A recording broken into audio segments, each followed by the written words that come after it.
என்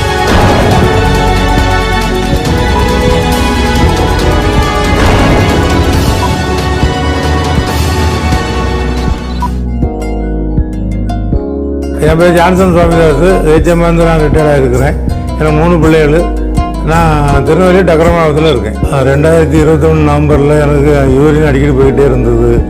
1 மணி நேரத்துக்கு கூட கரெக்டாக தவறாமல் போயிட்டே இருக்கும். சர்ச்சில் போனாலும் பின்னால் போய் உட்காந்துக்குவாங்க. எழும்பணுங்கிறது வசதிக்காக பின்னால் போய் இருந்துடுவாங்க. வீட்லேயும் ராத்திரி எத்தனையோ நேரம் எலும்பி போயிட்டே தான் இருப்பாங்க. அப்படி போகும்போது ரத்தமும் கலந்து போச்சு. ஒரு 2 நாளைக்கு 4 தடவை 5 தடவை போயிட்டு இருந்தது. ரத்தம் கலந்து போக ஆரம்பிச்சதுனால எனக்கு அதிர்ச்சி ஆகிட்டு. அதனால் சரி ஃபேமிலியில் எல்லார்ட்டையும் சொல்லிவிட்டு டாக்டர் கன்சல்ட் பண்ணோம். அவங்க உடனே ஸ்கேன் எடுக்கணும், அவங்க டேப்லெட்லாம் சரியாகன்ட்டாங்க. அதனால் உடனே ஸ்கேன் எடுக்கணும்னா சரி எடுங்க அப்படின்னோம். எடுத்தால் அதில் ஒரு யூரின் பிளாடரில் சிறுநீர் பையில் ஒரு கட்டி இருக்குன்ட்டாங்க. கட்டாயம் சர்ஜரி பண்ணியே ஆகணும், எந்த காரணத்தை கொண்டும் நீங்கள் டிலே பண்ணக்கூடாதுன்ட்டாங்க. தாமதம் பண்ணக்கூடாது, உடனே செய்யணுன்னாங்க. ஒரு வீட்லேயும் எல்லோரும் சரின்னதுனால சர்ஜரி நடந்தது. ஜனவரி மாதம் 4ஆம் தேதி நடந்தது. நடந்த உடனே அவங்க என்ன செய்யிட்டாங்க, இந்த கட்டி ஆப்ரேஷன் பண்ணி எடுக்கும்போது பயாப்சி அனுப்ப வேண்டி இருக்கும் சார். அப்போ தான் என்ன கட்டின்னு தெரியும். ஒருவேளை கேன்சராக இருந்தாலும் இருக்கலாம், வேறு ஏதாவது இருந்தாலும் இருக்கலாம்.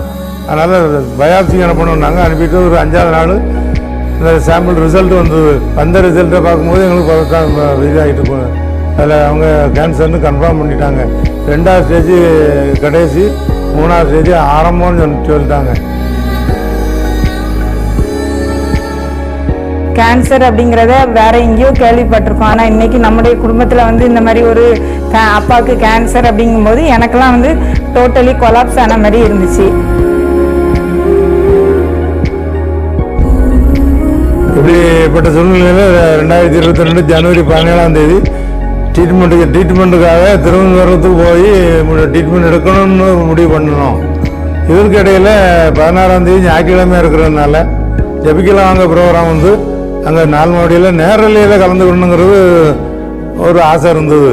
அதனால் சரி அங்கே ட்ரீட்மெண்ட் போகும்னால அங்கே போய் ஜெபம் பண்ணிட்டு போவோம்னு சொல்லி, ஏன்னா தேவைப்படுறதுன்னு நிறைந்த இடம், அதனால் கண்டிப்பாக போயிட்டு வரணுங்கிற ஒரு எண்ணம் ஒருத்தல் மனதில் இருந்ததுனால அங்கே போனோம். மோகன் சில ஆசிரியர் பிரதர் வந்தாங்க.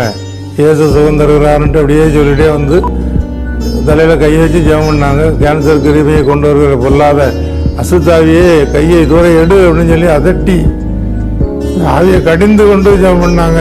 அது மட்டும் இல்லை, இயேசுவின் தழும்புகளால் குணமானீர்கள் அப்படின்னு சொல்லி தெளிவாக சொல்லி வேதனை நீங்கி சுகமாக இருந்த வசனத்தையும் சொன்னாங்க. சரி போகலான்னு சொல்லிட்டு நம்ம திறந்தவர் ஆண்டவருக்கு சோஸ்திரம் சொல்லுங்க, இயேசுவே நமக்கு சோஸ்திரம், இயேசுவே நமக்கு சோஸ்திரம்னு சொல்லுங்கன்னு சொல்லி அறிவு ஆலோசனை சொல்லி அனுப்பிட்டாங்க. அப்போ நாங்களும் சரி சுகமாயிருங்கிற நம்பிக்கையில் தான் வந்தோம். ஆனால் இடையில வரும்போது எங்கள் 1.5 மணி நேரத்தில் ஒரு இடத்துலையோ நாங்கள் என்ன செய்யலை, சிறுநீர் பாஸ் பண்ணலை. அப்போ வீட்டுக்கு 12:45 சேர்ந்து சரி படுக்கிறதுக்கு முன்னால் அவருடைய யூரின் போனால் பியூர்லி நார்மல், எல்லாம் ஒயிட்டாக போகுது. ரத்தமே வரல. இருந்தாலும் நாங்கள் காலையில் திருவனந்தபுரத்துக்கு போக வேண்டி இருக்குது, என்ன செய்ய.